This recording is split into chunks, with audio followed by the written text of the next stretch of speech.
ازاي تحجز طيران بأرخص سعر عن طريق موقع سكاي سكانر. اهلي وحبايبي والمجتمع والناس، ازيكم عاملين ايه؟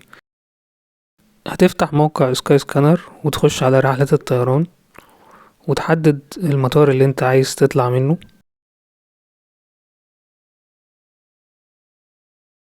وبعدين بتختار الوجهة اللي انت رايحها. طبعا احنا بنشرح ازاي تسافر تركيا، فبنكتب تركيا وبنحدد الميعاد اللي احنا رايحين فيه. طبعا لو انت حاجز سياحة فبتضطر ان انت تحجز رحلة ذهاب وعودة، فبتحدد تاريخ العودة. حتى لو انت مسافر عشان تشتغل وعشان تدور على شغل والكلام ده، لازم برضو ان انت تحجز رحلة العودة، علشان في المطار ممكن يشيكوا انت حاجز عودة ولا لأ. وبتعمل تدوس كام راكب، وهل معاك أطفال ولا لأ. ولو معاك أطفال بتحدد أعمارهم، وبعدين تدوس على بحث.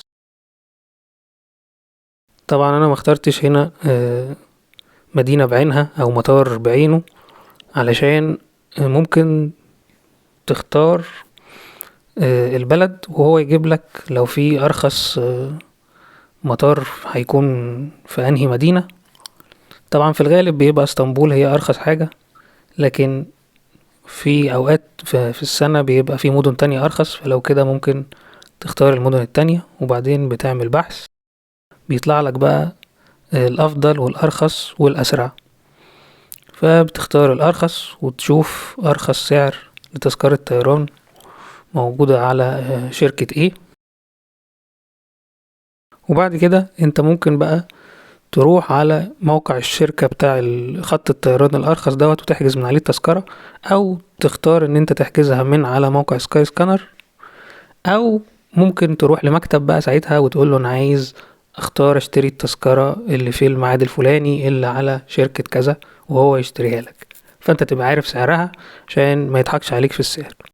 ولو عندك أي سؤال اكتبولي في التعليقات.